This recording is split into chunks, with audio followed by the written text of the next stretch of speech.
We are now in our second meeting of First Kings. Last time we talked about primarily a fancy word, a fancy theological term, which I said was a little odd to be talking about this type of theology when we're in First Kings. But do you guys remember what type of theology we were talking about? Eschatology. That's right. Yes. Eschatology, meaning the study of the eschaton, which means the last things. And we talked about eschatology last time because the story of Solomon is emblematic of what it means to kind of come to the end of the story of the Bible. Solomon's reign is an idealistic reign. It's a kingdom. Solomon's throne represents sort of the beauty of what Israel could be if it had held to its covenant as they were supposed to. Good morning, guys. And so we had Solomon, the son of David, to whom it was promised there would be a kingdom that would have no end. And with Solomon, the son of David, you have a wise king, a king who is wiser than all the kings of the nations, a king whom all the nations are bringing their tribute to, and he is giving them wisdom and securing peace with the nations. There it says that everyone sits under their own fig tree and their own vine. That's an expression that the Bible is using to say that everyone has what belongs to them and doesn't have to worry about someone taking it. Doesn't have to worry about them being laborers for someone else, for example, that they are able to have such abundance that they're not worried about lack. They're not worried about need. And so what it's saying in the reign of Solomon is that it is a time of peace, a time of prosperity, a time of wisdom, and a time where the nations were recognizing Israel for the glory that it was supposed to be, or the glorious nation that it was supposed to be. And at that time, we have these fulfillments of promises that were made to Abraham. The best example of that is that Abraham was promised the land from the Euphrates in the north to the river of Egypt in the south. And that is the land that Solomon is in control of by proxy kingdom or by just normal, Solomon ruled over all the kingdoms, including the kingdom of Israel, from the Euphrates to the border of Egypt. They had control over that land. And so we have what is called shalom in the story of Solomon. This end point or end goal is peace and prosperity, flourishing harmony, that creation is operating and humanity is operating as it's supposed to operate. It's going well for people. There isn't sort of conflict or strife. That is what Solomon's reign is emblematic of for much of that time that he's king. And it's supposed to clue you into seeing the whole story of the Bible as the prophetic reflection on the fall from this state of beauty, this state of harmony. That when you read Genesis 1 and 2 and 3, it's a similar story. God's chosen person, God's chosen people, being placed in a level of authority, being placed in a level of blessedness. And for some reason, that chosen one decides to go their own way. This is reflective of each and every one of our individual lives. This works on the societal level, and this works on the individual level. It's reflecting sort of what happens to the nation of Israel, but also what happens to nations generally and what happens to us individuals as individuals if we let ourselves go wayward, right? But the heart of it, the heart of the matter is God has chosen you as his image. And if you turn your back and go against him, things will begin to fall apart for you. So what is going to bring you back? That's going to be the main question of the Old Testament. But before we get more into sort of the waywardness of Israel post Solomon, I want to remind you that the temple was built, right? And so that mobile tabernacle that was constructed in the desert wilderness of Sinai is now a building of stone. And we had a long conversation about temple theology, if you guys remember. going all the way from the Garden of Eden to the New Testament, where our own body is the temple of the Holy Spirit, right? That the glory cloud that comes down upon Sinai, that comes down upon the tabernacle, that comes down to dwell in the temple in Zion, in Jerusalem, is in the day of Pentecost, Acts chapter 2, the glory fire, the glory cloud that comes and descends upon the church. And so we talked a little bit about how, again, it's emblematic of final things, that the Messiah, the chosen one, the Son of David, is establishing peace, prosperity, having rule over the nations, and that the nations are bringing in tribute to him, that he's letting wisdom go out from, and he is simultaneously building a structure, which is the God's dwelling place, right? And we talked a little bit about the Holy of Holies. Remember, it's a perfect cube. Again, that all reflects forward into the New Testament and into the book of Revelation and sort of what we're all about. We'll expound upon that more as we get into the New Testament proper.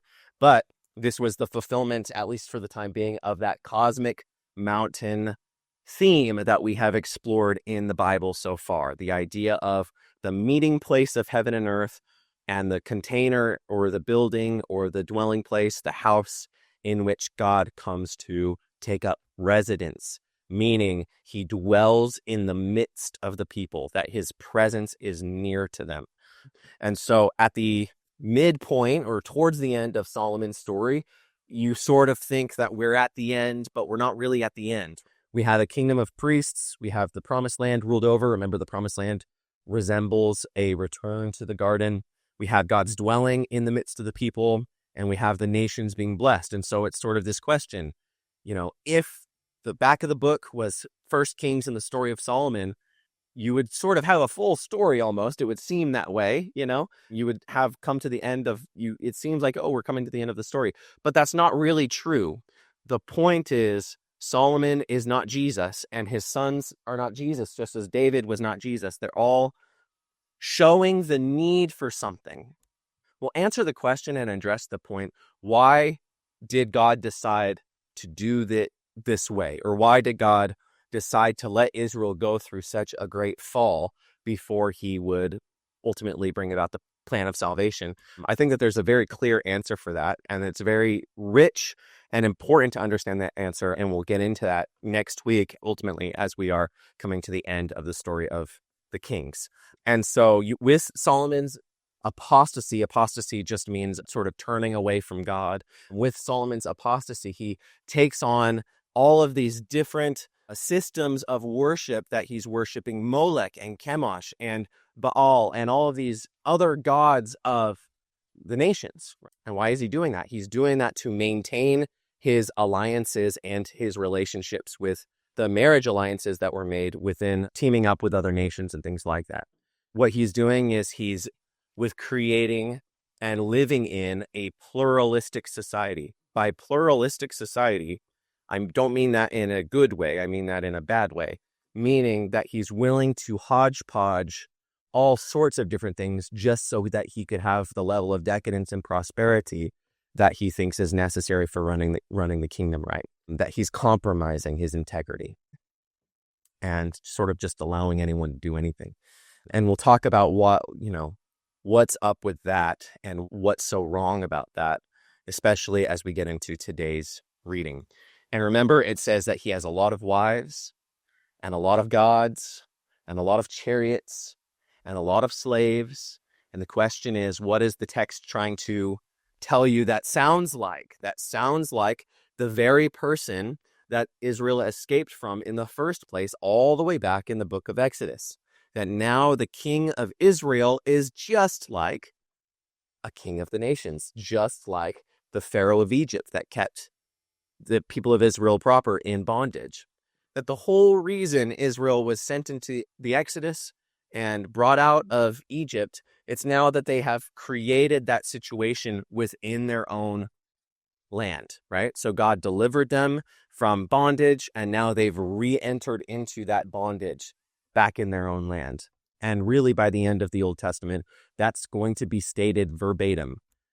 In the book of Ezra, I believe it's Ezra is praying to God, and he says, we are slaves in our own land. We've created this mess for ourselves. With that being said, we're going to continue the story of First Kings with the son, not the son of David, the son of Solomon, so David's grandson.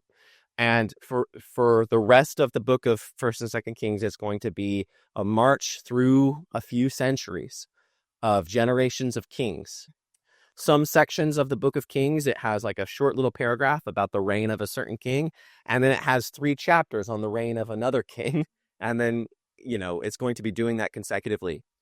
What's going on in the story of First Kings? What's happening is you're having chronicles of, or annals of history that are being reinterpreted and reframed through the vision or through the mind of the prophet of Yahweh or the prophets of Yahweh. So the perspective that you're looking at the history from is not just a sequence of events. You're looking at it as these events are being compiled and fit together within a broader prophetic context. What do I mean by that? A context that is through the lens of those who are loyal to Yahweh, the Most High God, the God of Sinai, the God of the Exodus, the God of Israel. And they're looking at how the kings have gone wayward. And why do I say that? Again, you're going to get to the end of each king, and it's going to say, now, if you want to learn about the king's history in bullet point format, if you're looking for that, that's in a different text. That's not what this is. So we do learn history within the book of Kings, but the point is it's a reframing of the history. It's not the history book in and of itself. It's pointing to somewhere else, and it gives you its source of the history book. And why do I say that? There's one king, for example, Omri, King Omri, who is the father of Ahab.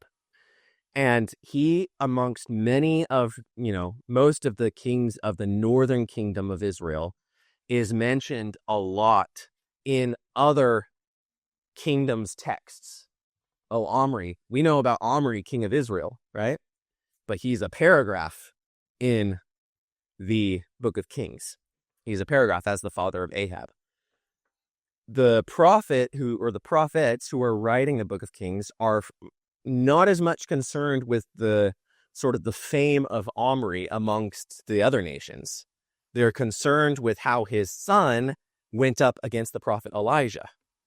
And so it's got a perspective, it's got a frame. You're not just reading about the history of Israel, you're reading about the events as they are being interpreted and understood by a group of people, that is the prophets of Yahweh.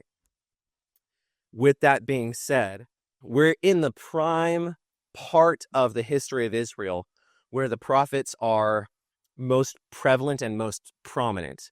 So this is when you could understand that a lot of the scriptures that have come before are starting to be compiled, again, into a frame that is this perspective of our history through the lens of the prophets, or what God has to say about our history. So you're going to have in the book of Kings, particularly next week, we're going to read about Isaiah, we're going to read about Jeremiah, we're going to read about these individuals in this other book, not in the books that they penned, per se. You see what I'm saying? We might jump to a couple chapters, but so we're in this section of the prophets versus the kings, and the book of Kings is being written from the perspective of the prophet who is looking at Israel just going wayward, right? So the story is continuing. Any questions about anything I just said? So kings wouldn't be considered, when you think about the Tanakh, Mm-hmm. it wouldn't be considered the prophets because those are written by specific prophets by Jeremiah. Actually, that in the context of the Tanakh, it's actually the opposite. These are considered the prophetic books. These are in the Nevi'im scroll, the N in T and K. And so that's sort of the point. We break them up in our modern sort of section of categories of biblical scriptures. We call these the historical books. And what I'm trying to communicate is they aren't history books, right? They're prophetic. It's prophetic storytelling. Exactly. Yeah. Storytelling by prophets. Yeah. And again, they say, if you want to know about everything that this king actually did, like in a list, you can go over here and look at that. That's not the point of this text. The point of this text is to tell you Imagine, again, an older prophet training up a younger pupil, a younger student, and he's like, let me tell you about the story of our history through the eyes of Yahweh, through the eyes of our God, right? Sort of that idea. What does he have to say? What does he think about these events? And so Yahweh isn't concerned with all the great feats of Omri, even though the rest of the kingdoms are, they mention Omri. Yahweh is concerned with what happened between Jezebel and Elijah. You guys ready to get into it? Now we're in, again, the era of David's grandson, and we're going to be in 1 Kings chapter 12. 1 Kings chapter 12. David's grandson, his name is Rehoboam. And I have to give you just a little bit of pretext. We skipped over something in the previous chapter, that during Solomon's reign, because he was so, at the end of his life, so much like Pharaoh. And if you guys remember, there were little times in which the text actually clued you into the idea of him being like Pharaoh because he was in charge of forced labor, right? That he was keeping and making the slaves essentially build up the temple and build up the city of Jerusalem. That someone in particular sort of got clued into the fact that, man, our king, he's a tyrant and we don't like him. And his name was Jeroboam. And so we skipped up, he's going to come up in this chapter, but we skipped last time sort of Jeroboam's rebellion against Solomon. Jeroboam, which is kind of funny that his name is so similar to Rehoboam. So you have Jeroboam and Rehoboam, two rivals. Jeroboam is essentially going to be sent as a fugitive into Egypt, and then he's going to come back out of Egypt, and he's going to do something during Solomon's son Rehoboam, his reign. Jeroboam is going to do something pretty drastic. And so that's sort of the pretext for what we're reading today. And we'll pick up at verse 1 in 1 Kings chapter 12. Rehoboam went to Shechem, for all Israel had come to Shechem to make him king. When Jeroboam, son of Nebat, heard of it, for he was still in Egypt, where he had fled from King Solomon, then Jeroboam remained in Egypt. And they sent and called him, and Jeroboam and all the assembly of Israel came and said to Rehoboam, your father made our yoke heavy. Now, therefore, lighten the hard service of your father and this heavy yoke that he placed on us, and we will serve you. He said to them, go away for 3 days, and come again to me. So the people went away. So in this, you have Jeroboam, who fled to Egypt and then came back and told the son of King Solomon, Solomon put us under hard labor. Let us go. Let us be free. And you have Rehoboam, Solomon's son, saying, let's take a few days. I'll think about it and I'll get back to you. Already, is there something that is connecting in the story of the Bible for you? So in the origin of the story of Israel, you have, in the story of the nation of Israel, you have an individual who has to flee and wait for a king to die. And then he comes back to that king's son and he says, let my people go. Right?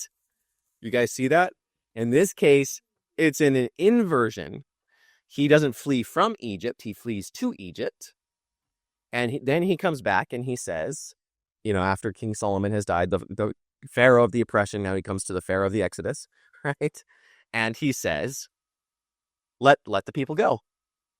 Do you guys see that connection? How, again, there's a inversion story going on here. So King Rehoboam, Solomon's son, says, give me a couple days and I'll get back to you on what my policy will be in regard to the hard forced labor. And you guys know, everyone in here knows what the analogy of a yoke is. Everyone understands that. So then King Rehoboam took counsel with the older men who had attended his father Solomon while he was still alive, saying, how do you advise me to answer this people? They answered him, if you will be a servant to this people today and serve them and speak good words to them when you answer them, they will be your servants forever.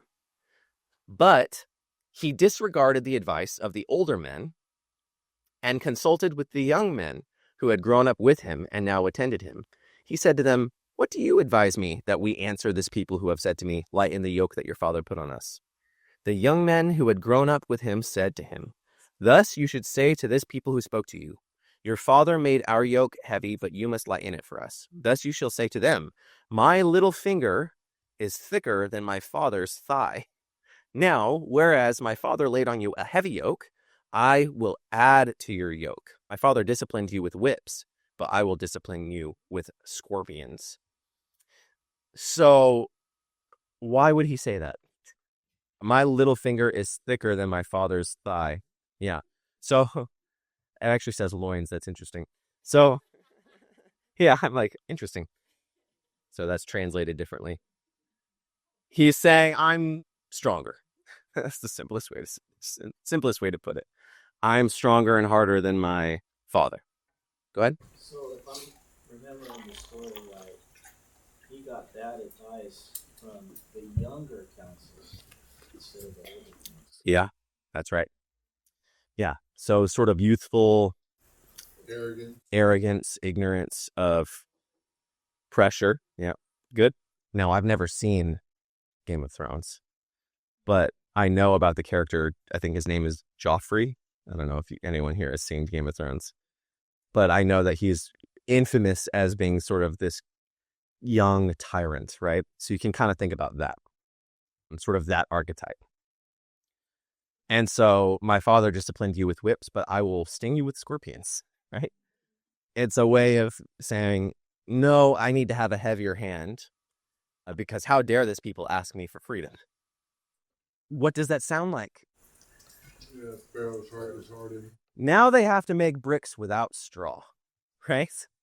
That he doubles down. Pharaoh doubles down. Rehoboam doubles down.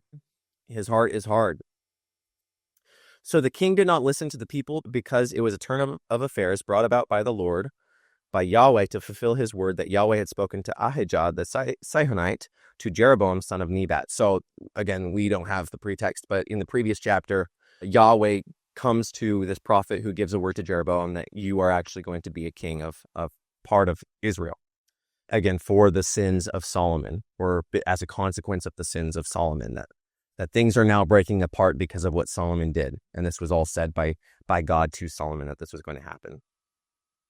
When all Israel saw that the king would not listen to them, the people answered the king, "What share do we have in David? We have no influence in the son of Jesse. To your tents, O Israel.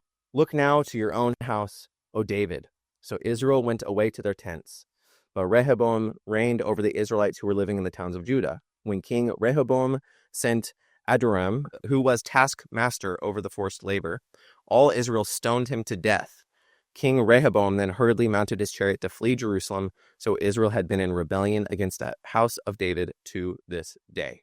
What that is essentially saying is, because he wouldn't lighten the load, they say, we are actually going to break fellowship. Our monarchy is going to break up. You can have a kingship over whatever you can essentially hold and maintain control over, but we're headed out of town and we're going to go set up our own thing. And they actually stoned the chief taskmaster right there in Jerusalem. And they said, we're essentially forming a rebellion against Solomon. So with that, let's go into the next section. When all Israel heard that Jeroboam had returned, they sent and called him to the assembly and made him king over all Israel. There was no one who followed the house of David except the tribe of Judah alone. So again, with Jeroboam, you have this sort of revolutionary figure. And I mean that literally, like someone who attempted to lead a coup and a revolution and overthrow the Davidic monarchy during the reign of Solomon. Then he was exiled to Egypt, and now he was brought back, and now he is being installed as king. Again, if you're an Israelite in that day, you think of him as like the hero, right? Jeroboam is the hero figure, the Moses figure, liberating the people from their slavery and bondage under Pharaoh. And now the son of Solomon, the son of David, only has a monarchy over one tribe in Israel, Judah. It's actually more than that. It's not giving you the full details. within Judah, with the people who live within the tribe of Judah, will also be Benjamin and the Levites. So it's Benjamin, the Levites, and Judah really that are in the southern kingdom. But that's the idea, is now you're having sort of a whole split in the kingdom. When Rehoboam came to Jerusalem, he assembled all the house of Judah and the tribe of Benjamin, 180,000 troops, to fight against the house of Israel, to restore the kingdom to Rehoboam, son of Solomon. But the word of God came to Shemaiah from the man of God. Say to King Rehoboam of Judah, son of Solomon, and to all the house of Judah and Benjamin, and to the rest of the people, thus says Yahweh, you shall not go up or fight against your kindred, the people of Israel. Let everyone go home, for this thing is from me. So they heeded the word of Yahweh and went home again according to the word of Yahweh. So God is saying, I am the one who actually have sovereignly instigated this split in between the northern and southern kingdom because, again, of what I said to Solomon after his great sin, that this thing would happen, that the kingdom would be ripped from him, and sort of in a way similar to, he uses language similar to how it was ripped from Solomon, but for the sake of your father David, this is God speaking to Solomon, for the sake of your father David, I will let him keep Judah. Now, we're going to get into sort of what it means for these two kingdoms to be reunited again eventually. But for now, just sit in the fact that at this point in the story of the Bible, you have the secession of all of the tribes from the Davidic kingdom, except for Benjamin, again, Judah, and the Levites, the tribe of Levi. And let's continue. Then Jeroboam built Shechem in the hill country of Ephraim and resided there. Pause. He built Shechem in the hill country of Ephraim. Ephraim is one of the tribes. It's one of the sons of Joseph, and becomes its own individual tribe. This is going to be really important for you to understand Ephraim as the capital of the northern tribes, and Shechem as an important city within that capital tribe of the northern tribes. Ephraim and Shechem. Make sense, guys? Just bookmark that in your brain. Then Jeroboam said to himself, now the kingdom may well revert to the house of David. If this people continues to go up and offer sacrifices in the house of Yahweh at Jerusalem, the heart of this people will turn again to their master, King Rehoboam of Judah. They will kill me and return to King Rehoboam of Judah. So Jeroboam devises this idea. He sets up a new capital. So you have the capital, what was the capital under David, in Jerusalem, the capital of all the kingdom of Israel, Jerusalem, Mount Zion. But then he sets up a new capital area, which is the country of Ephraim, central northern part of Israel. And he says, if the people culturally and ritually hold to the Levitical law, if they hold to the covenant that God gave us at Sinai, then they're going to have to go up to Jerusalem. And if they have to go up to Jerusalem to make their to offer their sacrifices and to hold to the festivals, and if they're going to be ritually pure and clean, according to the law of Moses, then they're just going to turn back to Rehoboam, who's king in Jerusalem. It's going to be sort of a weird situation where I don't know where their loyalties lie, because we're going to be intermingling with Judah, with the tribe of Judah, and we have divorced from Judah. So this is what he does. So the king took counsel and made 2 golden calves. He said to the people, you have gone to Jerusalem long enough. Here are your gods, O Israel, who brought you up out of the land of Egypt. He set one in Bethel and put the other in Dan. And this thing became a sin, for the people went to worship before the one at Bethel and before the one as far as Dan. He also made houses on high places and appointed priests from among the people who were not Levites. So he's just randomly appointing his own priesthood. Now, again, golden calf. What is that an allusion to? The Exodus, Moses and the Exodus. Except again, this story in 1 Kings is an inverted Exodus. The man who is resembling Moses in this story is turning the people away from where they should be, right? turning the people away from the house of God and from the worship of Yahweh. And he is bringing them out of Jerusalem and Mount Zion into a divorce from the people of God. Appointed a festival on the 15th day of the 8th month, like the festival that was in Judah. And he offered sacrifices on the altar. So he did in Bethel, sacrificing to the calves that he had made. And he placed in Bethel priests of the high places that he had made. He went up to the altar that he had made in Bethel on the 15th day of the 8th month, in the month that he had selected on his own. And he appointed a festival for the people of Israel, and he went up to the altar to offer incense. So what Jeroboam is doing here is he's literally creating his own God. So this man who resembles Moses now is not actually acting like Moses, but for the people, again, think about their experience, their historical experience in the story of their ancestors. This happened once to them before, that a man came from the wilderness who was once exiled, and he came and liberated us, and then he brought us to a mountain, and we formed a covenant with our God. And now literally that King Rehoboam is doing the exact opposite of that, right?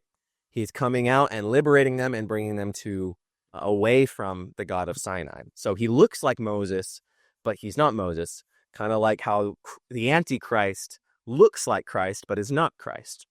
So let me do a little bit of summary in these slides, and then we'll continue. So Israel's secession. Solomon's son Rehoboam chooses to be an even greater tyrant to the people than his father was. Therefore, the insurrectionist leader Jeroboam mounts a secession from the united monarchy and successfully establishes his own majority rule over 10 of the 12 tribes of Israel.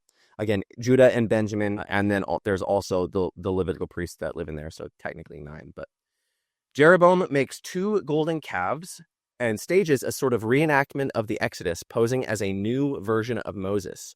The kingdom is officially torn in 2. So we had King Jeroboam, right? He was the successor to Solomon's throne over Israel, but he becomes an even greater tyrant than Solomon was at the end of his life. And he is presiding king, is primarily responsible for, in a sense of politically responsible for this break between the tribes of Israel. Remember, the tribes of Israel at this time are being described as being people in bondage, in slavery. And so they need to be liberated from their slavery, according to them. And so that's what Jeroboam does. And they set up a golden calf, just like the calf that was set up at Mount Sinai. So now you can see the whole Mount Sinai golden calf situation as it almost foreshadowing this other thing that is going to come later on in the people's history that's going to be responsible for their breaking apart. And ultimately, again, we're very steadily and exponentially on the road to that exile. So the thing that became the disaster for Israel, the fall of their kingdom, that seed was planted all the way back already at Mount Sinai. Remember that idolatry is essentially God is gifting you something good in life, but then you turn around and start worshiping the gift rather than the giver. So the creator God makes an image of himself an idol and gives good things, prosperity, to bless that image and that idol, but then that image and that idol makes for themselves an idol of something lower than them and says, this is the thing that is our God. And so they make something lower and worship something lower than them and act as though it's higher than them, and that is the thing that is responsible actually for their well-being. How can an image of God create an image of anything less than God, less than themselves, and dare to worship and sacrifice to this image as that which is responsible for their well-being? And remember, that's what a golden calf symbolizes. What does a cow or a calf symbolize in the ancient world? It symbolizes prosperity.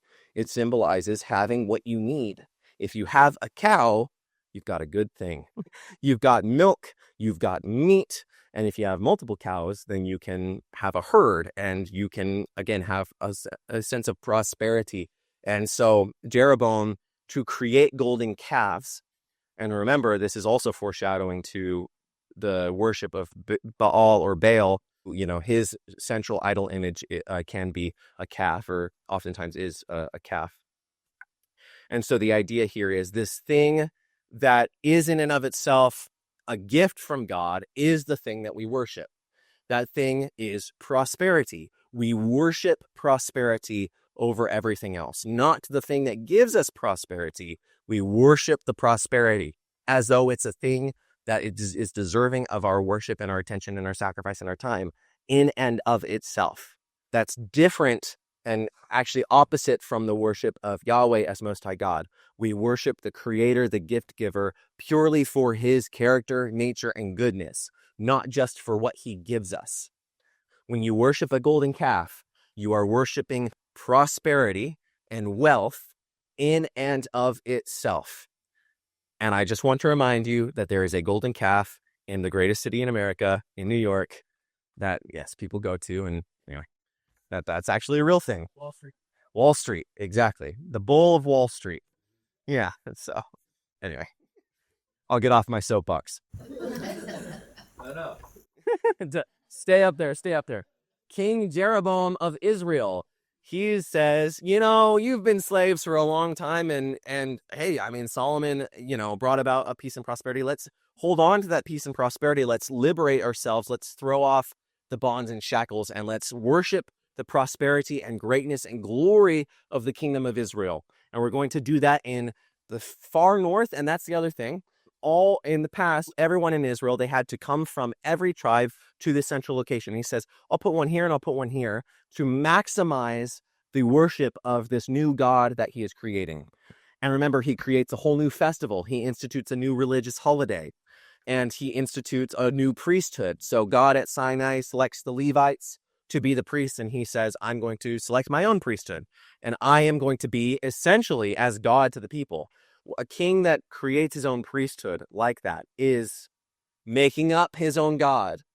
And so from now on, with Israel divided into two primary groups, the northern kingdom and the southern kingdom, with Mount Hermon and Bashan in the north, the kingdom of Israel is going to fall quicker and harder than Judah to the south. Is it any wonder as to the reason why?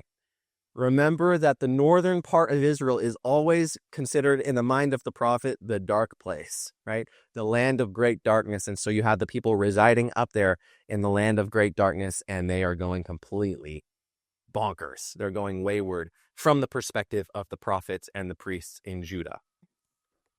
By the way, you can start to see, again, seeds being planted just in the simple fact that now we have two major groups. One of those groups being Judeans, the people living in Judah, which is where we get the short form version or the nickname Jew from. In the original version of the Bible, they weren't just called Jew. Like when you see Jew in your Bible, it's not Jew, it's Yehudim, right? It's the people living in Judea.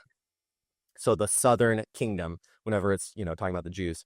Eventually that becomes a sort of a stock term for, or an umbrella term for even exiles from the northern kingdom. But so with that, you have the origin of two major groups.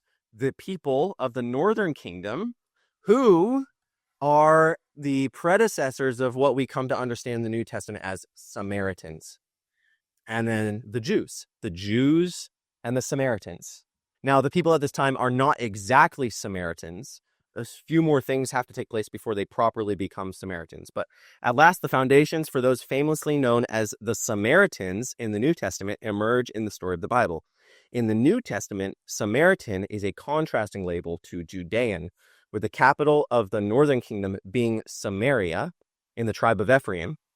The Samaritans of the Gospels will naturally be tied back to this part of the Bible historically and thematically. So all of those tribes that went wayward back in our past, those are the Samaritans. And that's why when you have Jesus speaking with the woman at the well, and she says, you guys worship God on your mountain, and we worship God on our mountain, which one is right? She's speaking to a very, very, very long-held tradition that goes all the way back to Jeroboam, of the fact that we had a priesthood and a whole system that was at one point separated from you guys completely. When she asks a question like that, who is right? The temple in Jerusalem or the worship that we do on this mountain? It's because of what you're reading about in 1 Kings. And remember, he sets up two major worship sites for the northern kingdom. He sets one up in Bethel, where Bethel is where Jacob saw Jacob's ladder, right? And he sets one up in the city of Dan. Remember, city of Dan was always wayward, going back even to the judges. They had set up their own crazy religion, a system of worship up in Dan already, back in the book of Judges. But now that is being brought back into the fold of Jeroboam's sort of God and priesthood. And I just want to point this out to you, that when you go to the land of Israel, you can come to the ruins of that temple in the city of Dan. The ruins look exactly like how the temple in Jerusalem is described, but it's in the city of Dan. So this metal frame here is just giving you a visual of the altar that would have stood at this temple in the city of Dan. I actually took this photo. Just another advert for going to Israel. I always am talking about it. But yeah, when you go to the ruins of the city of Dan and you go up the hill in the city of Dan, you will find the ruins of a temple there. And I sent a video about this. So you guys remember that? Good. And I've shown you this slide in the past, but I just want to point it out to you again once more, now that you have the context of the split between the two kingdoms. I've told you, like, this is one example of the house of David being mentioned in extra biblical sources, particularly in stone, right? Not just manuscripts or, literature from other people and other countries, but actually in archaeological, written in stone. This was actually found at Dan. So where is Dan? Dan is part of the northern kingdom. So again, it's not even in Jerusalem that we're finding this. It's completely outside of where the house of David was reigning that we're finding a mention of the house of David, as we do in other, the Moabite stone is another example, and some records of, transactions in other countries and stuff like that. We find references to David. If you understand archaeology at all, it should be like, oh, wow, that's interesting. So yes, the Bible is being accurate. Number one, it's describing this cultic worship that happened in the tribe of Dan. And we're also seeing that there was an acknowledgement of another kingdom to the south. Pretty cool. Any thoughts or questions before we continue? As, reflections on this inversion of the Moses story. Well, one thought, and it's almost, it passed by pretty quickly, which is, this was God's design. In the chapter that we didn't read before, it talks about how he, because of his anger with Solomon, was going to tear the kingdom away, but leave him one or two, I guess, tribes. But when we get to 12:22, it says, "But the word of God came to Shemaiah, the man of God, to say to Rehoboam, do not go up against Israel. Don't fight the civil war." So, what's interesting was it doesn't say whether they did or not, but the implication is they didn't. Right. But what's interesting is it's in contrast to two things. One is both Rehoboam and Jeroboam got advice from non-prophets. Not the non-prophets. I got you. Yeah. Right. by people who weren't prophets. Yeah. And they also did what was right in their own mind or in their own eyes. Right. So they basically, when you're apart from God, when you're not listening to what the word of God, the Lord is, other than this one circumstance where it was made clear to a prophet, right? Yeah. Not to do this, then things go wrong, even though they're orchestrated by God. Absolutely, that's a really good thought. What's just interesting to me is that, when we read the Bible, it's like, pay attention, Bob. Yeah, I know. What's God saying? Yeah. And are you just doing what you want to do? Sure. Or listening to advisors that aren't really listening to God? That's true. Well, what you're bringing up reminds me of the character of God poem that is mentioned time and again in the Bible. Yahweh, Yahweh, a God gracious and compassionate, filled with loyal love, things like that. But then it says, visiting the iniquity of the fathers to the second and third generation or something like that. And the idea is, there's going to be consequences that are going to be a few generations long, and Rehoboam clearly is a fool, but it's not for his own sake, really. It's because of Solomon's failures that now there's a greater failure. And that's sort of that continuity of conflict that I talked about with David. David has his great failure and his sons just literally mirror his actions. But God says, I'm going to make this happen. It goes to show you, like so many times in the Bible, when God is saying, I'm going to do this great consequential thing in your life, it is a natural consequence. It's sort of the sovereignness of it, that I'm going to let this thing befall you. Does that make sense? So that's a good note. If God wants you to believe something through a prophet, it'll happen. Right. Yeah. Which is interesting, because there's also, Jesus talking about, you killed all the prophets. Mm-hmm. Right. You didn't want to listen to it. Mm-hmm. So, but when God wants it, it does happen. That's what I'm saying. Yeah. It's the prayer week, right? Your will be done. Right. Yeah. So he lets disaster fall upon Israel for a very particular reason. And again, we're going to talk about that reason probably next week, about the meta story of the Bible and what is this theologically getting at. We have a lot to get through in the next hour, so let's continue, guys, if that's all right. Unless anyone has anything else, feel free to speak. So now go to 1 Kings chapter 16. It's going to be a couple more generations of kings that we're skipping over. You can go read about them in your own time. Some unique stories, but now we're going to go towards the end of 1 Kings chapter 16. We're going to the end of that chapter. Pick up at verse 21. Pick up at verse 21. Now, right now it's talking about the kingdom of Israel, the northern kingdom. From now on, when I refer to the kingdom of Israel, I'm referring to the northern tribes. When I refer, unless I say otherwise. When I'm referring to the kingdom of Judah, I'm referring to the southern kingdom, the Levites, the Benjaminites, and Judah, the Judeans. All right, so verse 21. Then the people of Israel, the northern kingdom, were divided into two parts. Half the people followed Tibni, son of Gineath, to make him king. The other followed Omri. Now, the people who followed Omri overcame the people who followed Tibni, son of Gineath. So Tibni died, and Omri became king.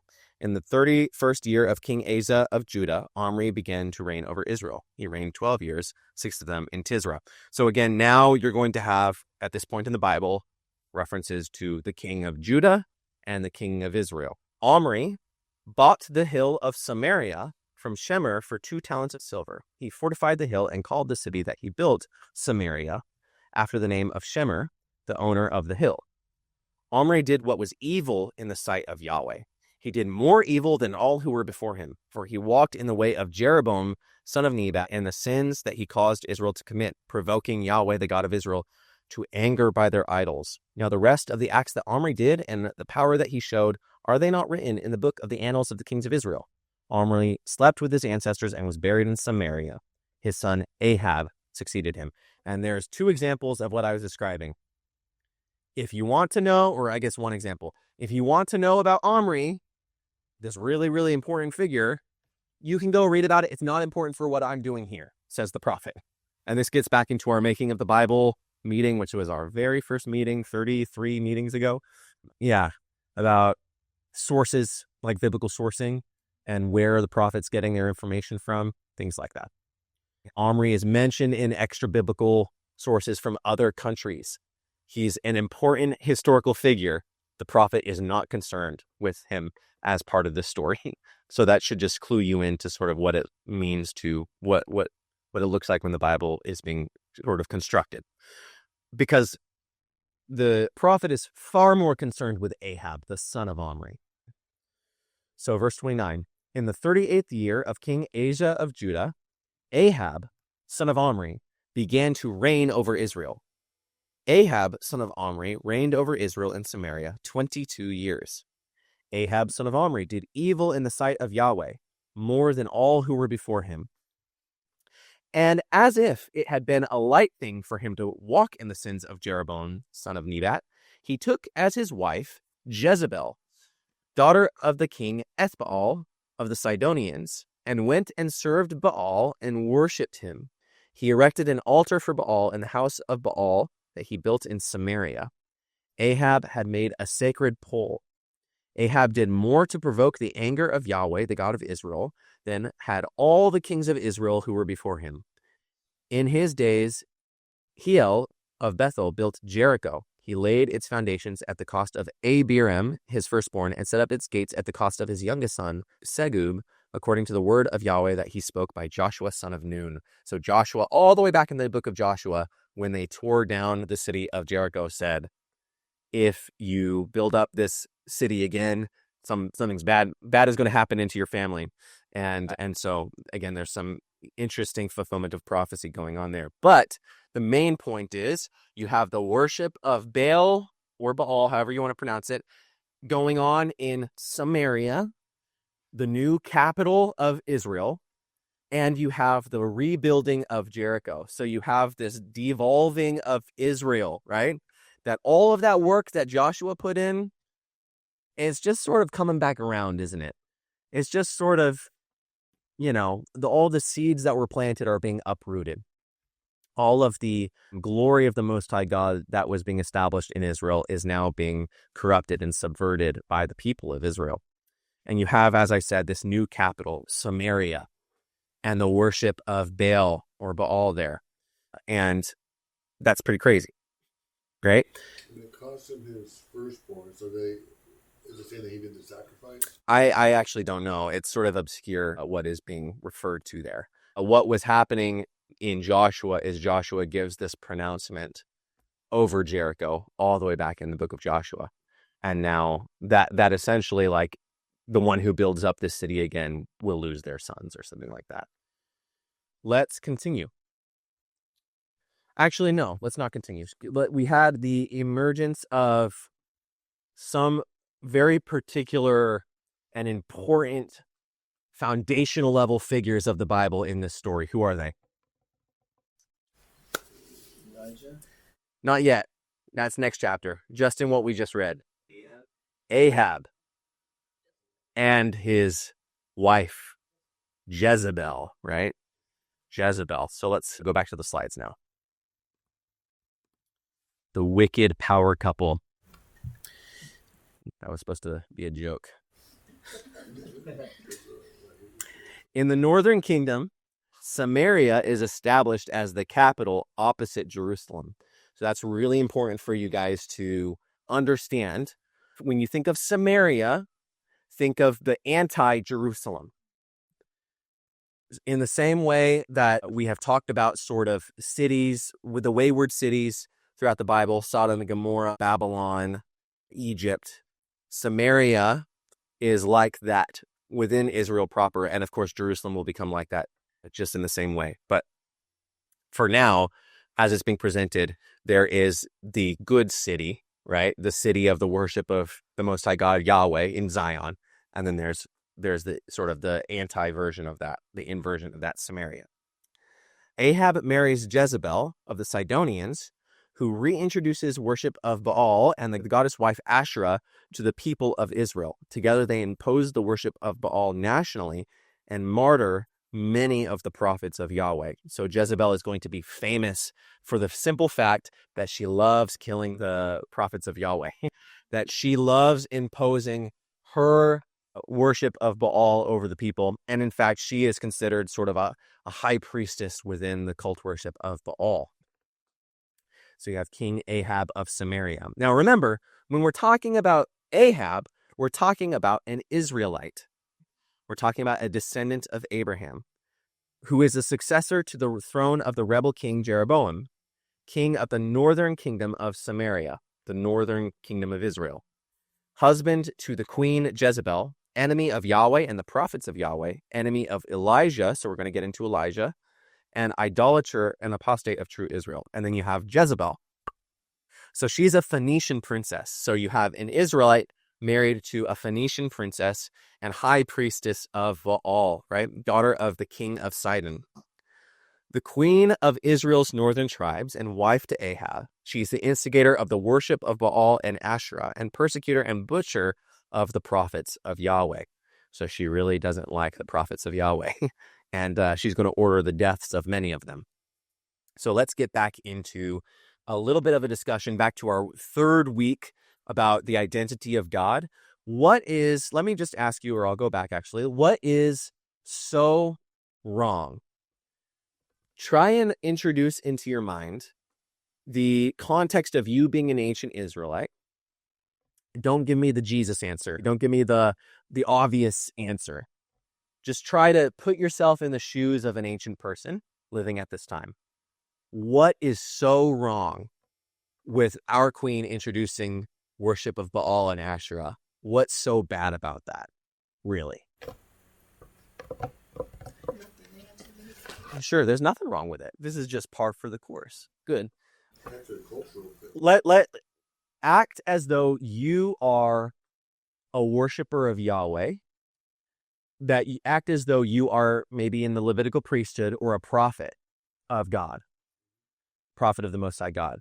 And I'm an Israelite, and I'm saying, what's the big deal? Right? What's the big deal? I'm playing devil's advocate. Does he have, this is a very nice question, does he have like a specific healing power? Like when they introduce him, is he like the god of something specific? He's a fertility god. So fertility is another word for prosperity. It's sort of like those golden calves that I was just talking about. Fertility is just, in this ancient context, probably better understood as, we think of fertility as like fertility clinics or things like that. You know, I'm talking about prosperity, a prosperity god. So I'm inviting you right now. I'm playing devil's advocate. What's so wrong that we have a queen who's introducing worship of Baal? Violates the first two commandments. But If you're a follower of, mm-hmm. Of Yahweh, Mm-hmm. Yahweh's already commanded Mm. these things. So you're in violation immediately of what he's commanded. What if Baal is Yahweh, though? Like, what if they're the same thing?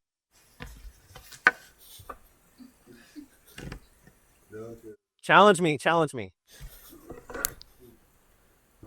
Why is it new? Like it's new where God has been present.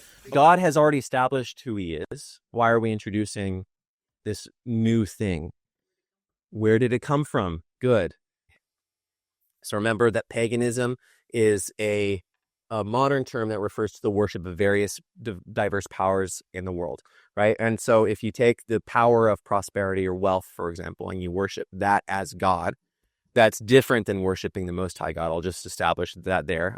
It's different philosophies generally. But the main thing that I want to point out to you is, this is just a recap, which God you worship determines your priorities and your actions in your life. Who has power over your decisions and your goals? How you are supposed to treat others around you? What and how you need to sacrifice in order to gain favor? Because if you wish to succeed in the relevant sphere of influence belonging to the God, then you need to gain their favor through the worship prescribed by them. And when you say, God has already established who he is, I know this is not the same thing. Who is Baal? Is he the one that led us out of Egypt?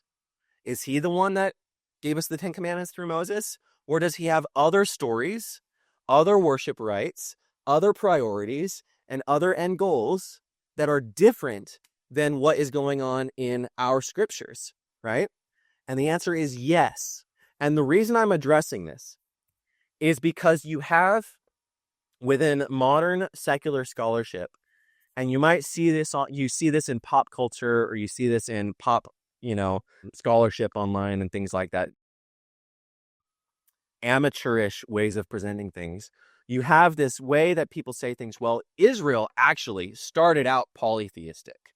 And then they morphed into the worship of Yahweh, the Most High God. They brought everything together and worshiped the Most High God, as sort of an amalgamation, right? So Baal and El and Asherah and Yahweh, these are all different deities at one point. I don't know if anyone has heard this before, but this is what your Yale professor will tell you. And then they brought them all together in an amalgamation, right? That's how they'll present things. And you just want to say, yes, Israel worshipped other gods. The point is, that's a problem to the biblical prophets. And Yahweh, they'll take the fact that the word Yahweh is used in the Bible and the word El or Elohim is used in the Bible and say, see, they're different gods, right? Because they're different words that are being used. And you just want to say, you're missing the entire point. Yes, Israel worshipped Baal. It wasn't the same thing as Yahweh, though. Baal has completely different stories associated with him. He comes from a completely different origin point. He has completely different rites of worship. He has a completely different moral structure that is built around the worship of Baal. It's just a completely different identity. Yep. He's the anti-Yahweh. Yeah. Well, in many respects, so Baal-zebub, Lord of the Flies, right, is used to speak of Satan. But the point here that I'm trying to make is, why does it matter so much that we're worshiping the God that we use the word Yahweh, the Hebrew word Yahweh, which means I am, as opposed to Lord, right? Baal means Lord, as opposed to this other figure, this local deity of Canaan, who is the fertility god, the prosperity god, the god who is said to bring us rain and crops and things like that. And why is that? Why is it such a big deal? It's because the end is not the point. The gift is not the point. The prosperity is not the point. The point is, who is giving you that gift? Where is that coming from? That is what you truly worship. And that person that you worship is not Baal. There's a completely different worldview associated with this other god, right? And so when you have worship of other gods in Israel, you have literally a philosophical, cultural, religious split between people who are holding fast to the covenant of Sinai and the prophets of Yahweh, and then the people who say, no, we're going after this other thing. Maybe the people who are going after this other thing don't really recognize that they're going after this other thing, but the point is, the prophet says, you're just not thinking about it. This is different. This is a different thing. There are different priorities, different worship rites. This thing will tell you to sacrifice your child. This thing will tell you that you're fine to murder your neighbor. This thing will tell you that you need to have sex with 100 different women in a temple festival, right? And that's just not the same God. Are you guys following me there? That's the difference. And the reason I address that is because you'll hear things, even in modern secular culture, all religions are the same. Have you ever heard that? All religions are just the same. It says they're superficially the same, but superficially different, but fundamentally the same. And the opposite is actually the case. They're fundamentally different, superficially similar, in that, different religions pray and have worship. So on the surface level, they are similar, or they might look similar, but on the, actual fundamental level, completely different. Different priorities, different outcomes, different goals, different purposes. Does that make sense? Yeah, in our culture, it's my truth, Mm-hmm. my God. Mm-hmm. It's like I've determined what God is. Absolutely. And so when you have Jeroboam set up his own festivals and his own priesthood and his own golden calves, again, what he's saying is, primarily in his situation, I'm taking prosperity as a concept and saying, this is the highest. This is the thing that we are sacrificing and trying to make our way and have this goal to, and we'll do whatever it takes. Whatever the spirits tell us to do, we will do, even if it means sacrifice our own children. So are you in need of rain or crops? Offer a sacrifice to the storm god Baal and appease his wife Asherah to receive prosperity in your crops and in your progeny. So the idea here is that you can either hold fast to the covenant of Sinai, you can hold fast to the law of Moses, you can hold fast to the promises and prophecies of God and of your people and of your fathers and your mothers, or you can say, I'm going to do whatever it takes to get what I need in the present, and I'm going to go after other gods and sacrifice to other powers, because it really doesn't matter. The rest of the world, they take whatever they want to, have blessing from, and they'll do whatever they can to get blessing from that God. And so I'll just do that.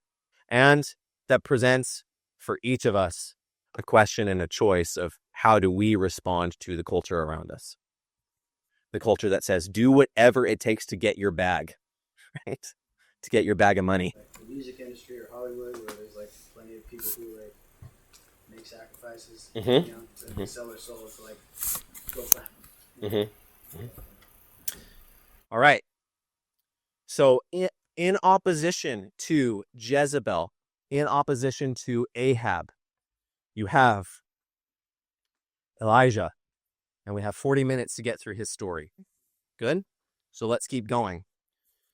Remember what the prophet is. What is a prophet? The mouthpiece of God. So prophet means mouthpiece. In the previous times, they were called what? Before they were called prophets, they were called seers. Yes, they were called seers. So that clues you into what is the role of a prophet. The prophet sees, is granted visions and understandings by God supernaturally. Revelations are given to the prophet, and the prophet is granted the authority to convey those revelations to the people. He's told directly, here's what you are to tell the people. And here is how you are to frame the current events in such a way as they are receiving a message from God. They're receiving a message about what is going to happen. How does God feel about what they're doing, and what is going to happen as a response of what they're doing, and what is the great hope that comes even though they're going to have a great failure? What is the great hope that's going to come? That is ultimately the role of the prophet. And so when I use the word prophetic, when I say that the book of Kings is written through the prophetic lens, I mean that there was a group of people that held fast to the scriptures, that they looked at their predecessors, Samuel and Moses and Miriam, and they said, or Deborah, I'm speaking of the mentioned prophets, Hannah, and he says, these are the prophets of the present in First Kings are saying, this is how we hold to our true identity. This is who we are. This is our God. Because we have all of this material that has attested through it, and we're holding fast to that. We're not making stuff up on the spot. We're holding fast to what has come before, and we're going to be able to give words of wisdom and messages from God in the present, that we're going to frame our present circumstances in the context of the past, in the context of how God has already revealed himself, going all the way back to Abraham. And so you have the holy seers and the prophets of Yahweh. These are men and women who speak on God's behalf to the people. These are what we would call the human authors of Scripture. Obviously, Scripture is God-breathed. It's you could say it's written by the Holy Spirit, but it's written by the Holy Spirit through the hand of the prophet. The prophet's hand and mind is the instrument by which God is playing the music of Scripture. You could say he's providing the breath work, is probably one analogy we can use. These are the ones granted visions and special messages, revelations from God. They're what were considered covenant enforcers. Again, the point here is every prophet, what they're going to do is they're going to look back at the Torah. They're going to look back at the stories of Genesis, Exodus, Leviticus, Numbers, Deuteronomy, and the story of Samuel and David, which is what we've sort of done, in this whole class. And they're going to say, look at what God has said to our fathers and our mothers. This is what we have to hold fast to. Stop making stuff up. Stop taking and introducing things that are completely outside of the identity of who God is and what Israel is, because you're just hodgepodging and you're making a God for yourself. That's something else. If you just get to essentially make a stew of whatever it is, it's a God of your own making. It's not an actual living God who is revealing himself. You're sort of making up whatever you want, right? And again, for you to control. For you to control, yeah, in the same way that Jeroboam is, making those idols, right? So they're literary masters, right? When we get into Isaiah, when we get into Ezekiel, you're going to understand that you're reading great, big, thick books of poetry, really incredible writing, beautiful writing, which again is why I'm very excited for that. The genre is going to shift. But again, they're also the people who are primarily in control of what we're reading now. Like I said, the book of Kings is within the Nevi'im, N and T and K Tanakh. It's the Nevi'im means prophets. So they're also the workers of God's signs and wonders. How can you tell if there's a genuine prophet as opposed to a false prophet? Whether it happens or not. Whether something happens or not, yeah. Whether they actually perform a miracle in your sight or not. That is in line again with the previous revelations of God. And these are the primary antagonists of the kings of Israel. These are the enemies of Israel's kings, and therefore they are persecuted by Israel's kings. They are ones who are driven out into the wilderness. They are the ones who are stoned. They are the ones who are beheaded. These are the ones who are sawn in two, because they'll give a message that says, y'all are very corrupt. This is what the God of Israel says. You're going down. And the king is going to be like, I don't like that you said that. For the king of Israel, they think this person is leading a coup. This person is leading an insurrection. They're calling out my authority. They're calling out my power. I have to kill them to retain my power, to retain my authority over the people. And so that's where we get into this image of the prophet rebuking the king, and where we get into Elijah, who is a primary, very important prophet in the Old Testament. So far, we've had prophets like Moses, Samuel, and Elijah is going to be another one of these major prophets. And his name is very important. Anyone know what his name is? What does his name mean? Eli, El. What does El mean? God. And then Jah, replace the J with a Y. Yah. So Yahweh is God. Elijah's name fits exactly the part that he is to play in Israel's story. In the book of Kings, there is a dispute in Israel about God's identity. This is what we've been talking about for the past many minutes, about who is God and what his identity, and what does it matter if I say Baal is God or I'm sacrificing to the god Molech. What does it matter? Who is it exactly that brought the Israelites out of Egypt and made a covenant with them at Sinai? The prophet Elijah calls the people to remember and repent through his very name. The God revealed to Moses at Sinai. Moses asks, who should I say is the God who is bringing me to the people? And God says, I am. To be. I am eternal God. I'm the eternal essence of being. And we talked about that all the way back in that meeting. So the importance of Elijah. Important to note in this part of the Bible is the extreme relevancy of Elijah as the ideal archetype of a prophet like Moses, a man of the wilderness. Elijah acted as foil to Ahab, Jezebel, and their prophets above Baal. Elijah's work as a prophet sets the tone for what it means to speak truth to corrupt power within the story of the Bible. Elijah's role is ultimately fulfilled in the person of John the Baptizer, John the Baptist. And we'll talk a lot more about that as we get closer to John the Baptist. But let's read about Elijah now. So next chapter, the context is corrupt northern kingdom. And you have a man who is just a humble man coming out from nowhere. And now he's going to speak truth to power. Verse 1. Now Elijah the Tishbite of Tishbe in Gilead said to Ahab, as Yahweh the God of Israel lives, before whom I stand, there shall neither be dew nor rain these years except by my word. Now, remember who Baal is. What is Baal? Fertility storm god. And Elijah says, you're going to say that this is the God of storms, that this is the God who has control over nature?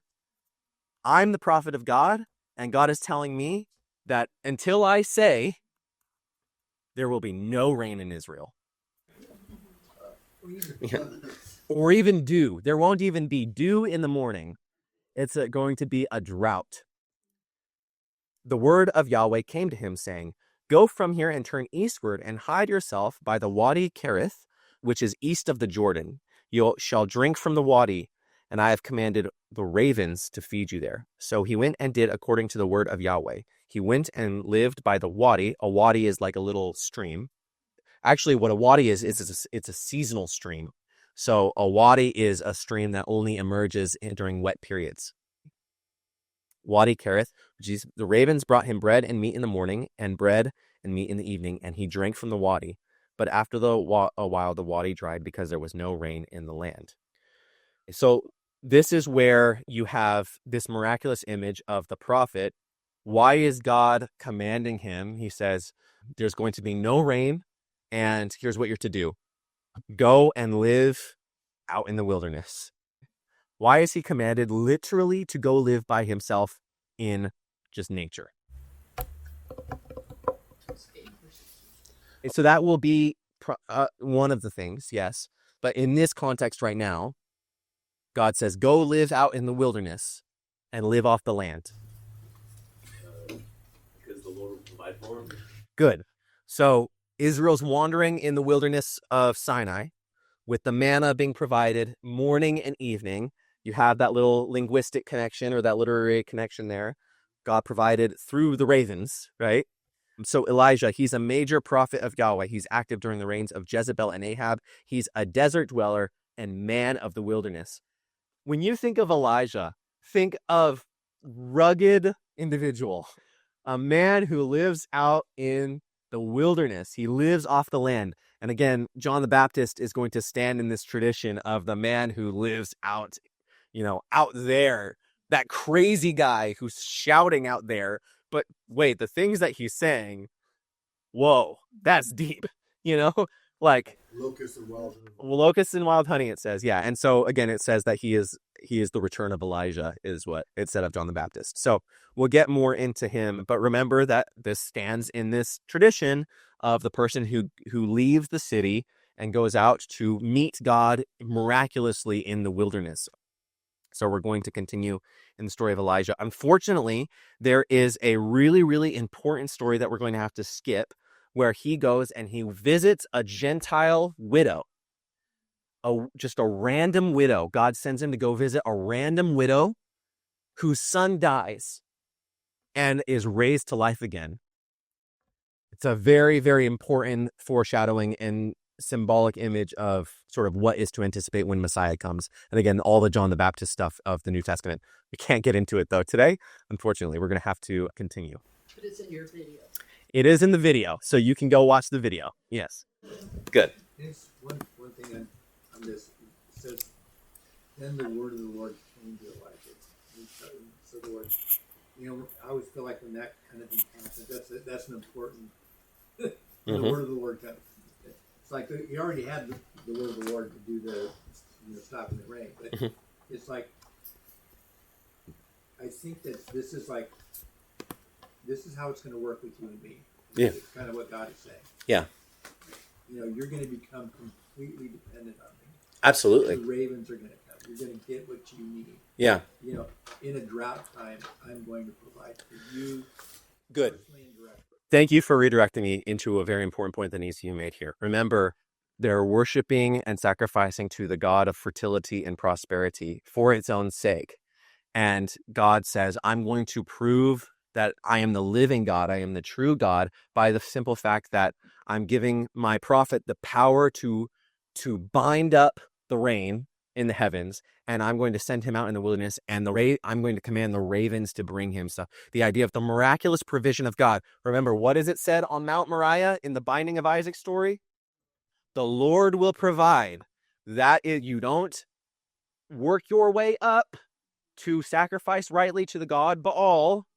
God provides the gift, and you worship him as the giver. Can I say one other Yep. thing about the woman's story? Just the last verse. Because she's talking about she's a pagan. And she now says after Elijah, God heals his son. Now I know that you are a man of God, and the Lord's word from your mouth is true. Right. It's just another whole witness to the rest of the world. Very, very, I'm sad that we're skipping. Maybe we'll go back into it in the Gospels, because this is a story referred to by Jesus as he's bringing condemnation on his own people about the simple fact that you're rejecting me in Nazareth. The prophet, is not welcome in his own town, but the downtrodden, the people on the margins, they're going to accept me, right? In the same way, that he says essentially this story was foreshadowing that. So, because at this time, Elijah is being cast out. He's got to, he's going to be persecuted by his people. But the pagan widow with the dead son is going to confess Yahweh as God, right? She knows it because her dead son was raised. Yeah. So in her personal experience now, God has made it clear. She's knowing, not just information. Yeah, absolutely. Yeah, there's going to be another story of a pagan in the Book of Kings. Again, it's all foreshadowing. It's all foreshadowing that the resurrection of a son is going to bring the Gentiles back into the fold. It's so good, so good. But we can't get into it. I'm sorry. Huh? I said such a tease. Well, I mean, this is my reminder every few months that the name of this study is dishonest. Okay? The name of this study is dishonest. It's fraudulent. It's called the deep end. I'm just inviting you to the deep end. It's your opportunity to swim when we leave today. All right. After many days, the word of Yahweh came to Elijah in the 3rd year of the drought, saying, "Go present yourself to Ahab. I will send rain on the earth." Jump all the way down to verse 20. Actually, verse 17. So Elijah is coming to Ahab, and it says in verse 17, "When Ahab saw Elijah, Ahab said to him, 'Is it you, troubler of Israel?' He answered, 'I have not troubled Israel, but you have, and your father's house, because you have forsaken the commandments of Yahweh and followed the Baals. Now therefore, have all Israel assemble for me at Mount Carmel with the 450 prophets of Baal and the 400 prophets of Asherah who eat at Jezebel's table.' So Ahab sent all the Israelites and assembled the prophets at Mount Carmel." I want to go back up and just say a little short story that we skipped over is on his way to visit Ahab, he runs into this figure, Obadiah. And what Obadiah does is he's actually been making it so that during this persecution of the prophets of Yahweh, he's been hiding them away in caves and ravines. He's essentially doing this underground railroad situation with the prophets as they're being killed and martyred by Jezebel. Now, they're going up to Mount Carmel. Mount Carmel is a central location for Baal worship at this time. Mount Carmel is a garden on a mountain. To this day, if you go up to Mount Carmel, it's beautiful. I'll just say that. It's really nice. And yeah, you can go up to the top of this mountain where the story happens. But so just keep that context. Garden on mountain. Interesting. Central location of Baal worship, though, at this time. So Ahab sent to all the Israelites and assembled the prophets of Baal. So he's speaking of the prophets of Baal at Mount Carmel. Elijah then came near to all the people and said, "How long will you go limping with 2 different opinions? If Yahweh is God, follow him. But if Baal is God, then follow him." The people did not answer him a word. Then Elijah said to the people, even I only, am left a prophet of Yahweh, but Baal's prophets number 450. Let 2 bulls be given to us. Let them choose 1 bull for themselves, cut it into pieces, and lay on the wood, and put no fire to it. I will prepare the other bull, and lay it on the wood, but put no fire to it. Then you call on the name of your God, and I will call on the name of Yahweh. The God who answers by fire is indeed God. All the people answered, "Well spoken." Then Elijah said to the prophets of Baal, "Choose for yourselves 1 bull and prepare it first, for you are many. Then call on the name of your God, but set no fire to it." So he's saying, we'll put a sacrifice on the altar. There will be 2 altars, 2 bulls. Whoever lights the fire, whichever God lights the fire himself, not you doing it, whoever lights the fire himself is truly God. Now, do I always have to go back to the whole Tower of Babel? Is it our own works that save us or not? He's saying, you don't light the fire. If God alone lights the fire, that's God. So think about the grand scheme and narrative of who is the identity of God in the Bible. It's the God who truly brings our life out of non-life, who can himself be the living God. It's not you making something up and you lighting the fire. God will light the fire. You following that? So the spontaneous miraculousness of God's action, not you contriving the situation to get your way. Make sense? You can sort of see that key pattern of this pagan worship is the idea that I can do what it takes to get ahead, and I could have success through my own action. He's saying the true God is the one who will light the fire himself. That's the living God. So they took the bull that was given them, prepared it, and called on the name of Baal from morning till noon, crying, "Oh, Baal, answer us." But there was no voice and no answer. They limped about the altar that they had made. At noon, Elijah mocked them, saying, "Cry aloud. Surely he is a god. Either he is meditating or has wandered away, or he is on a journey. Perhaps he is asleep and must be awakened." And it's, again, this mocking quality of Elijah. What he's saying is key for cluing you into this idea of the difference between Elijah's conception of God and how he considers, and they might consider their God as being one who might take a nap, one who might be off doing his own thing, not an omni-God. Yahweh is God over all, in all, through all, the living God, not just one particular power of fertility or prosperity. The ESV has perhaps he's relieving himself. Yeah, perhaps he's taking a... perhaps he's dropping a deuce. Verse 28, they cried aloud, and, as was their custom, they cut themselves with swords and lances until the blood gushed out all over them. Yeah, so again, as was their custom. So this is the kind of worship that is prescribed by Baal, right? Cut yourself. And the prophet of Yahweh is saying, that's ridiculous. Blood is meant to run through your veins. As midday passed, they raved on until the time of the offering, but there was no voice, no answer, no response. Then Elijah said to all the people, come closer to me. And the people came closer to him. First, he repaired the altar of Yahweh that had been thrown down. Elijah took 12 stones, according to the number of the tribes of Jacob, whom the word of the Lord came, saying, Israel shall be your name. With the stones, he built an altar in the name of Yahweh, and he made a trench around the altar, large enough to contain 2 measures of seed. Next, he put wood on the altar, cut the bull in pieces, and laid it on the wood.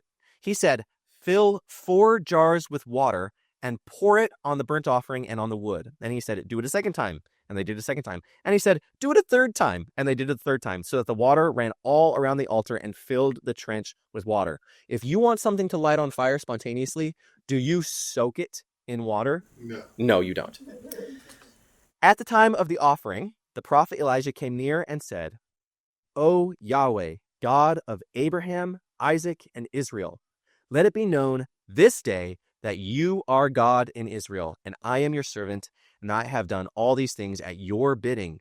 Answer me, O Yahweh, answer me so that this people may know that you, O Yahweh, are God, and you have turned their hearts back.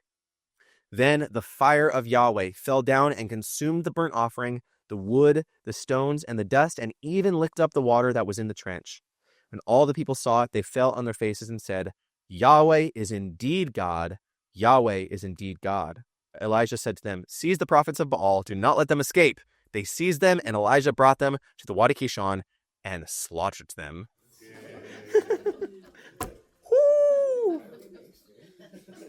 Gangster? Yeah. Let's just continue. Elijah said to Ahab, go up, eat and drink, for there is a sound of rushing rain. Verse 42. So Ahab went to eat and drink. Elijah went to the top of Carmel, and there he bowed himself upon the earth and put his face between his knees. So he's a tired man, right? You can think of himself as like laying his arms on his knees and just like bowing his head, right? Where does it? Oh, he said to his servant, go up now and look toward the sea. He went and looked up and said, there is nothing.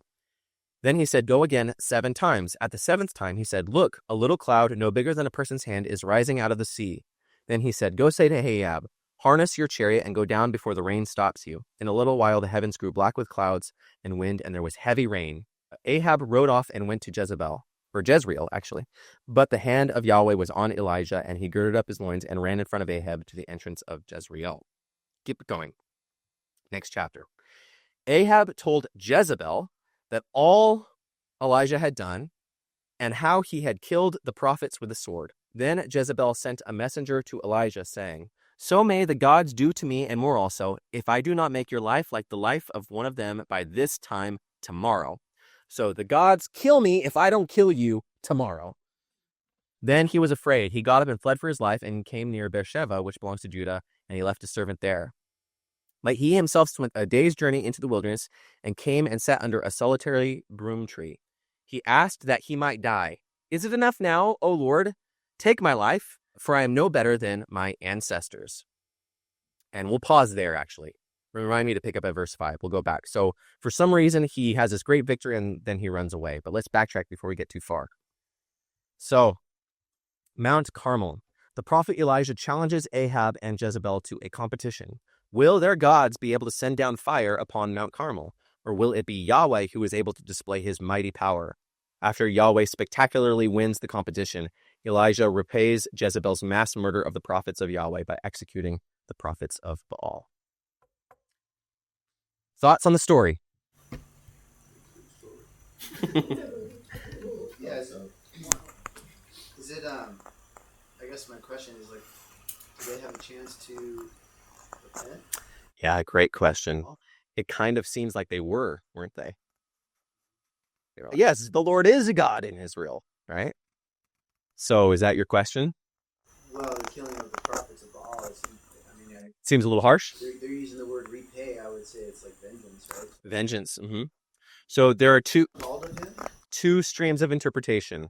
Elijah was taking it into his own hands, or it was, or this is the deserved consequence. The text itself does not tell you that God told him to kill those prophets.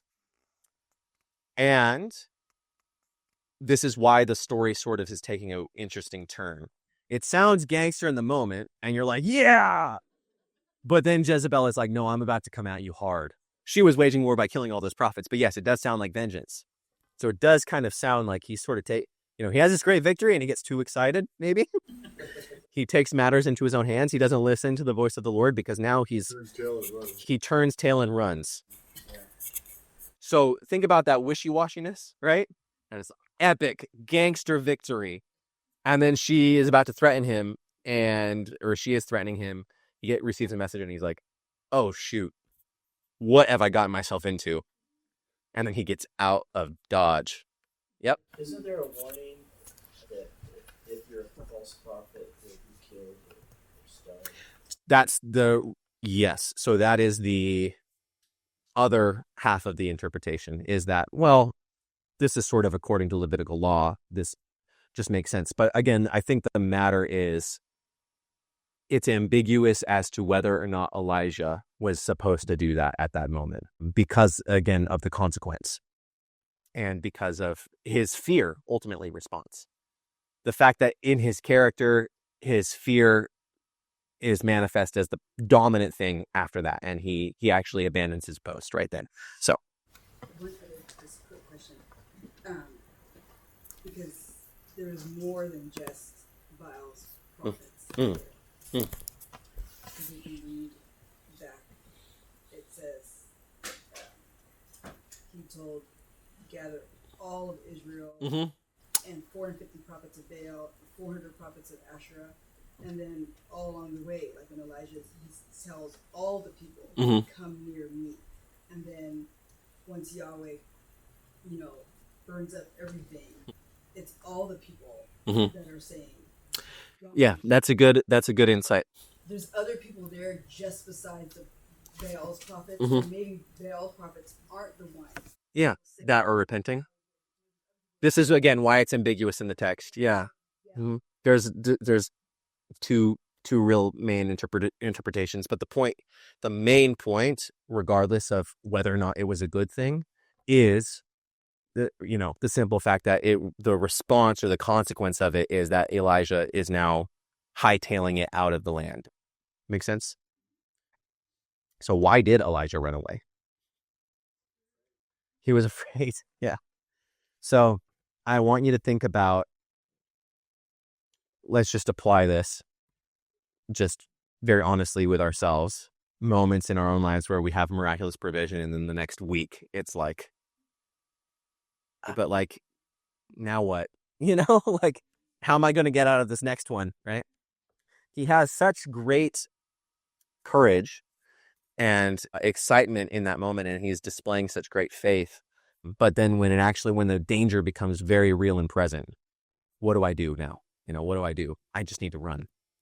And then again, think about this also. He runs, and then he says there's a shame that's involved in the running because remember the subtext is these prophets are being killed by Jezebel.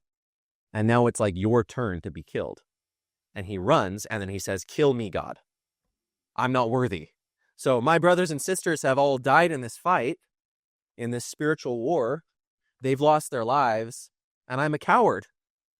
Right? Suddenly, kill me, God, for I'm not worthy. And so what happens? Let's continue reading.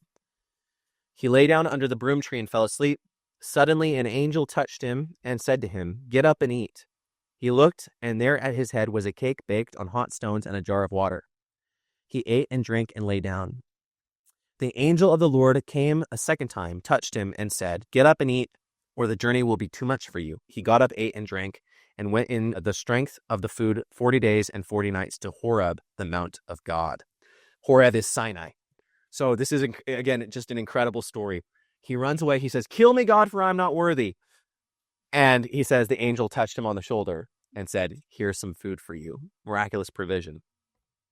Here's some food to last you a 40 days journey back to Sinai. Go back to where the covenant was made with Moses and the people. Guys, this is so good. Particularly the word of the Lord, the angel of the Lord in this story here. So just pay attention to the details. At that place, he came to a cave and spent the night there.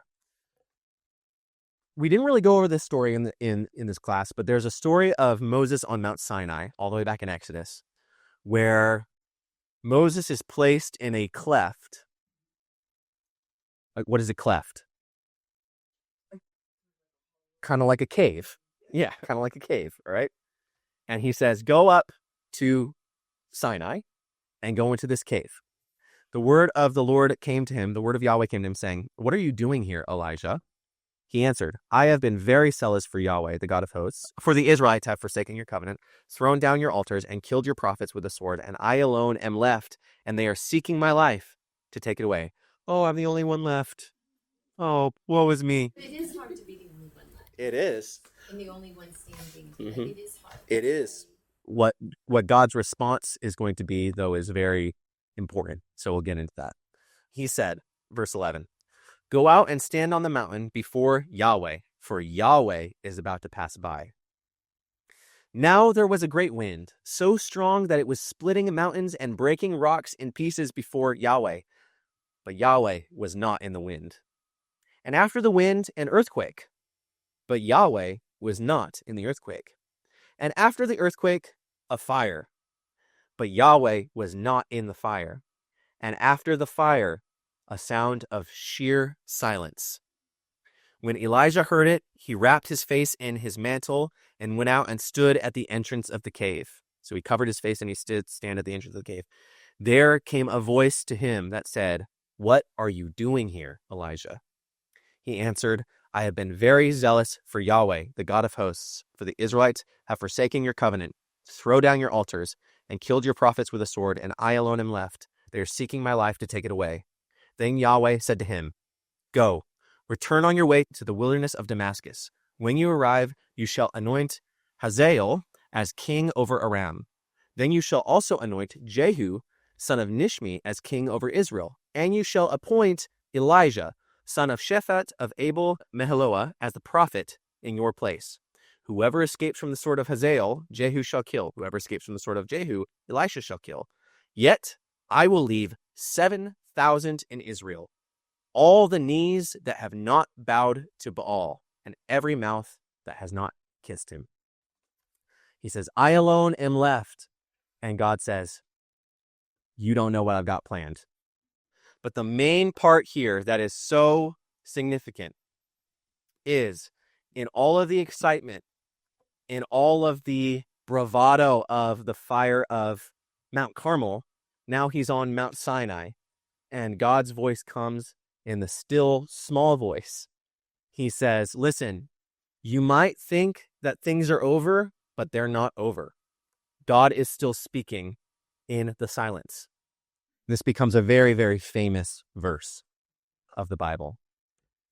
Emblematic of all of the activity and action and noise may not be where God actually is dwelling or where his plans may be found. It may be found in the quiet where you're not looking. And I think that that's the point. God's response is, yeah, you feel like you're the last one, but there's things going on underneath the surface that you just don't know.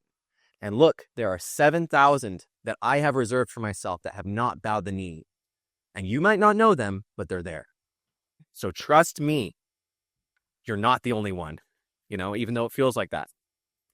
Something very important. Yahweh passes before Moses on Mount Sinai, and Moses meets with God face to face on Mount Sinai. Elijah meets with God on Mount Sinai and covers his face, similar to what is another biblical story in which there is Moses and Elijah speaking with? Yeah, that's the New Testament. Yes. So in Luke chapter 9, Jesus took Peter, John, and James with him and went up onto a mountain to pray. As he was praying, the appearance of his face changed. His clothes became bright as a flash of lightning. 2 men, Moses and Elijah, appeared in glorious splendor, talking with Jesus.